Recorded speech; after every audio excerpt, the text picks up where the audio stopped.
Καλησπέρα Ειρήνη μου, καλησπέρα Ειρήνη μου. Καλησπέρα. Ευχαριστώ πάρα πολύ για την πρόσκληση.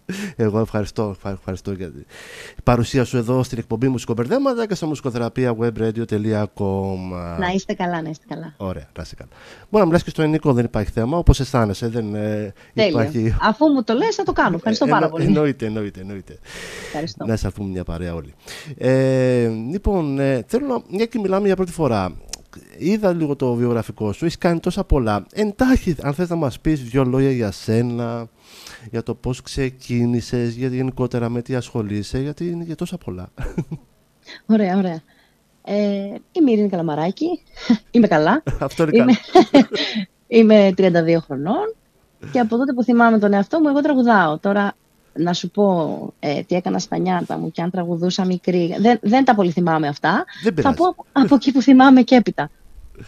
Γενικά όλη η ζωή απαρτίζεται από τη μουσική. Με αυτό ασχολούμαι, από τότε που δουλεύω επαγγελματικά δηλαδή.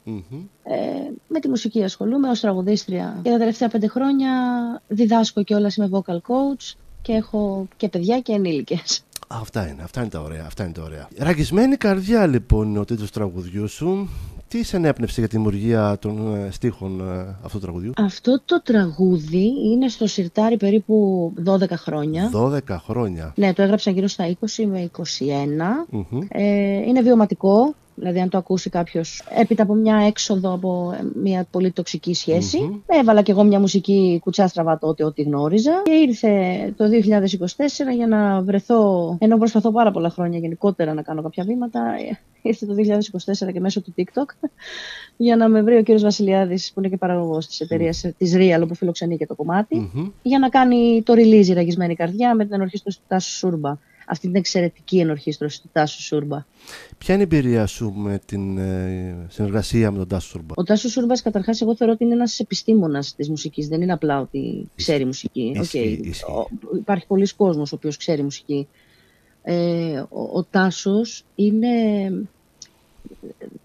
ο άνθρωπος είναι 100% γνώστης του πράγματος που κάνει και γράφει και εξαιρετική μουσική ο Τάσος. Πόσες ώρες στο στούντιο για να βγει το αποτέλεσμα που θα ακούσουμε σε λίγο? Όχι πολλές.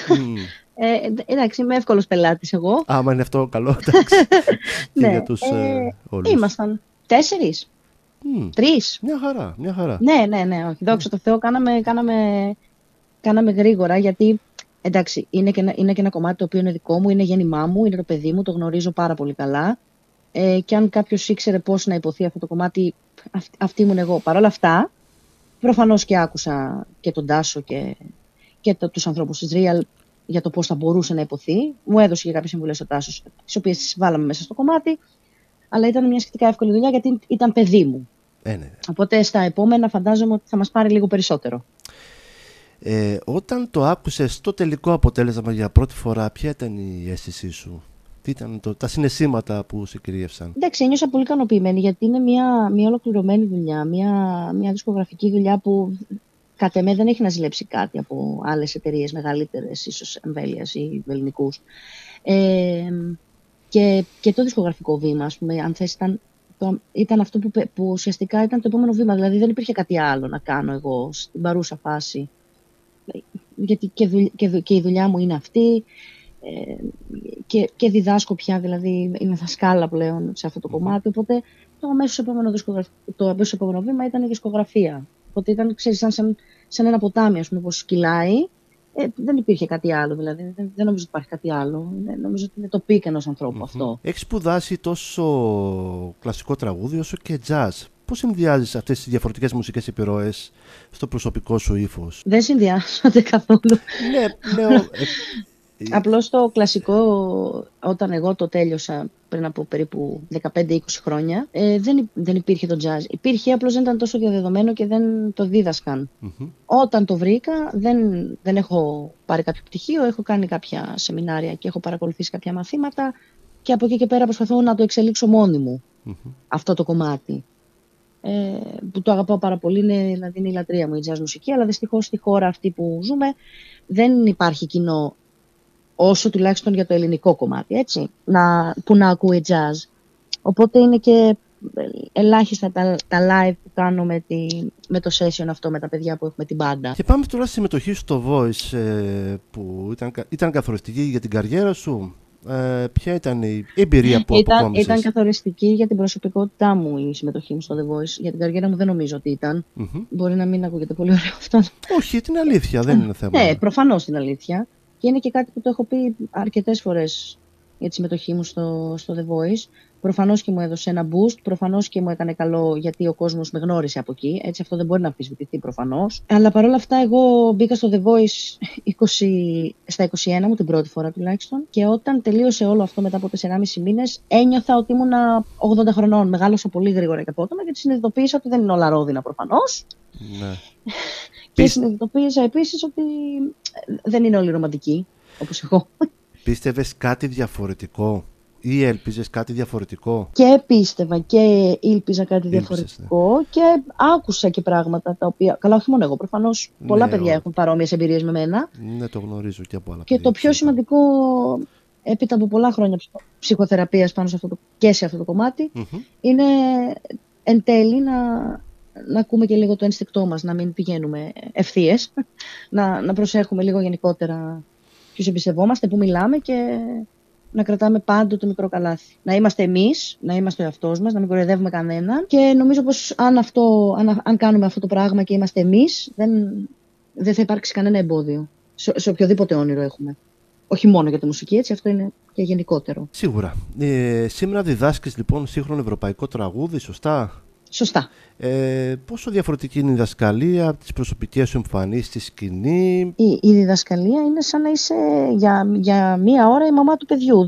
Δεν έχει καμία σχέση με το live. Ναι, στο live νιώθω πολύ ωραία γιατί είναι η δουλειά μου και είμαι τυχερή γιατί κάνω μια δουλειά που την αγαπάω και μπορώ και ζω από αυτή.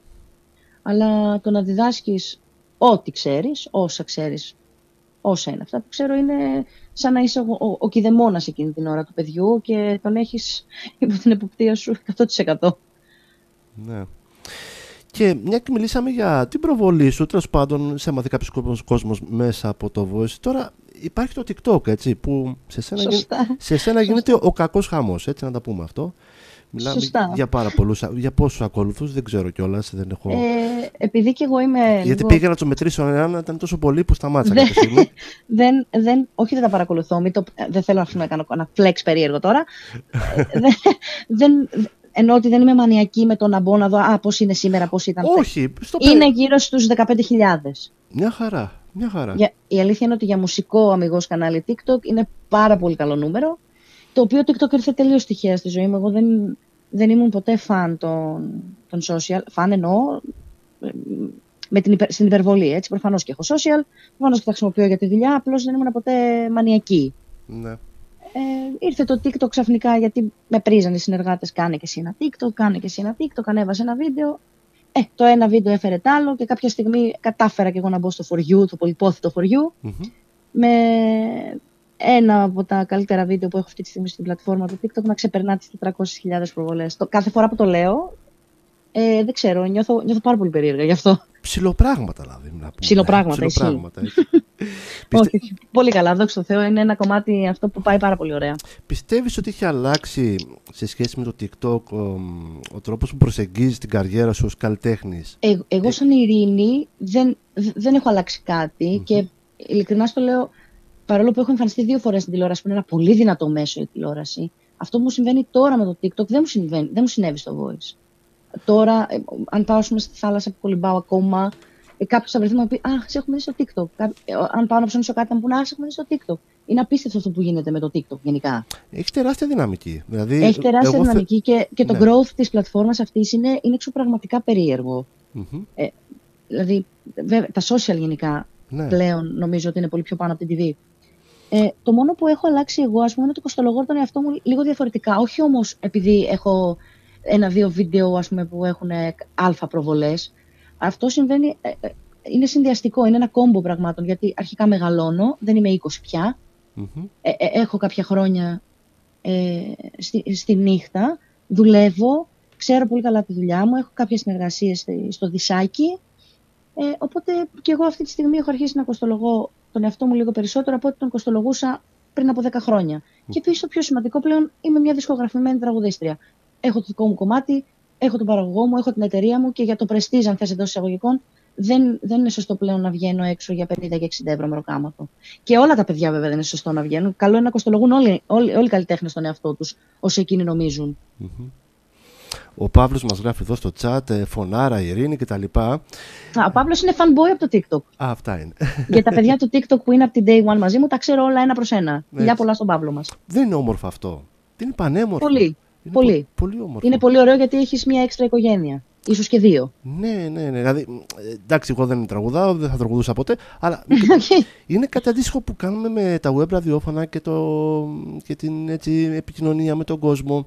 Και εσείς ακόμα που τραγουδάτε και βγαίνετε στο TikTok και τα βίντεο σας και όλα αυτά. Ακριβώς. Θεωρώ ότι αυτό η επικοινωνία, τα ωραία σχόλια. Ναι, είναι πολύ όμορφο συναίσθημα. Ισχύει ότι είναι πάρα πολύ όμορφο συναίσθημα.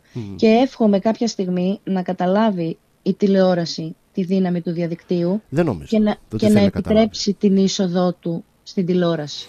Και δεν αφορά μόνο εμένα αυτό, αφορά και ένα ωραίο podcast, ας πούμε, που μπορείς να δεις σε τέτοιες πλατφόρμες. Αφορά πάρα πολλά πράγματα. Εύχομαι κάποια στιγμή η τηλεόραση να αντιληφθεί τον growth του διαδικτύου και να επιτρέψει την είσοδό του στην τηλεόραση. Καλά τα λες, καλά τα εύχεσαι, αλλά δεν νομίζω ότι τουλάχιστον για τα επόμενα. Εντάξει, ας είμαστε λίγο αισιόδοξοι. Δεν βαριέσαι. Δωρεάν είναι. Δεν στοιχίζει τίποτα, δεν κοστίζει τίποτα. Ναι, ακριβώς. Είναι από τα λίγα δωρεάν. Ωραία, επειδή τραγουδάς τα πάντα, είσαι ένα jukebox. Δηλαδή, αν μπει κανείς τώρα στο προφίλ στο TikTok και δει διάφορα βίντεο, θα δει ξένα ελληνικά τραγούδια, ό,τι θέλετε θα δει μέσα. Ψάχνεις να βρεις που είσαι, που βρίσκεσαι, βάζεις ταμπέλες στη μουσική γενικότερα, ξέρω εγώ, λένε του λαϊκού, άλλοι λένε του έντεχνου, άλλοι λένε, ξέρω εγώ, είσαι εκεί, είσαι εδώ, είσαι παραπέρα. Κοίτα, αυτό είναι κάτι που με ταλαιπωρεί πάρα πολλά χρόνια, γιατί όχι δεν μου αρέσουν ταμπέλες, συχαίνομαι, δεν μπορώ να ακούω, δεν μπορώ όταν με ρωτάνε τι τραγουδίστρια είσαι, τίποτα, είμαι τραγουδίστρια σκέτο. Σωστό.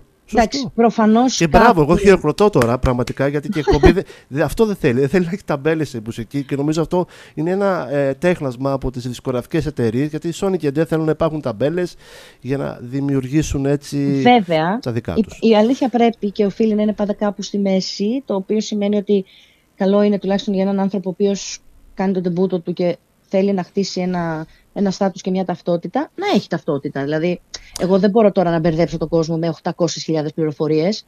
Πρέπει να ακολουθήσω μια γραμμή, όποια είναι αυτή που τη συζητάμε και με την εταιρεία και με τον παραγωγό, γιατί και εγώ έχω ανησυχίες πάνω σε αυτό το κομμάτι.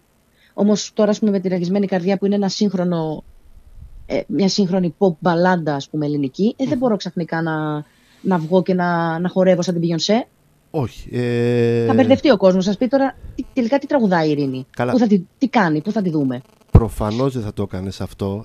Όχι, θα μπορούσα να το κάνω, αλλά δεν όχι, είναι. Ενώ όπως είπες και τα πρώτα σου βήματα, ναι, θεωρώ ότι ανάλογα τα προσόντα κάθε καλλιτέχνη πρέπει να αναδεικνύονται μέσα στα τραγούδια. Σωστά, αυτό πρέπει να γίνεται. Και γι' αυτό ουσιαστικά πιο απλά τα πράγματα. Εμείς, ναι.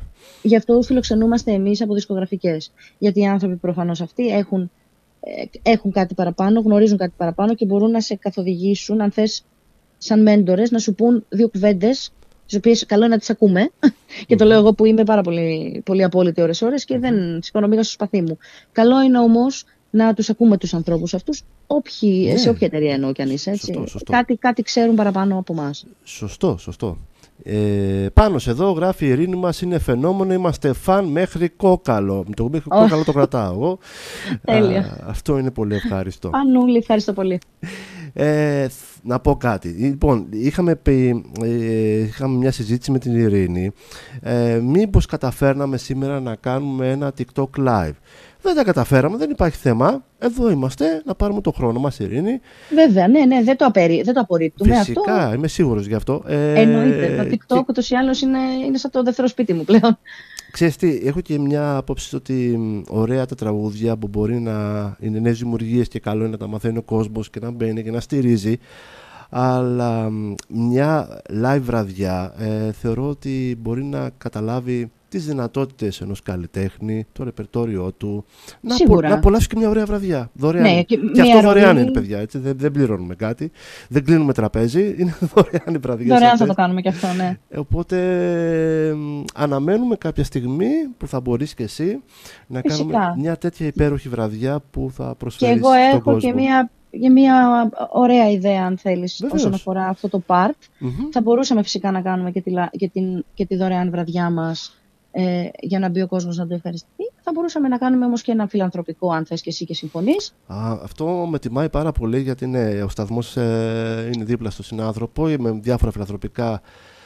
Οπότε θα σε έχω υπόψη. Θα μπορούσαμε να το συνανοηθούμε αυτό, βεβαίως. να βρούμε έναν ωραίο φορέα να στηρίξουμε. Με συγκινεί ιδιαίτερα. Και έναν φορέα, χωρίς να θέλω να σνομπάρω τους άλλους, που να είναι λίγο πιο second, αν μου επιτρέπετε η έκφραση, και όχι από τους mainstream, γιατί αυτοί βοηθούνται πάρα πολύ γενικότερα.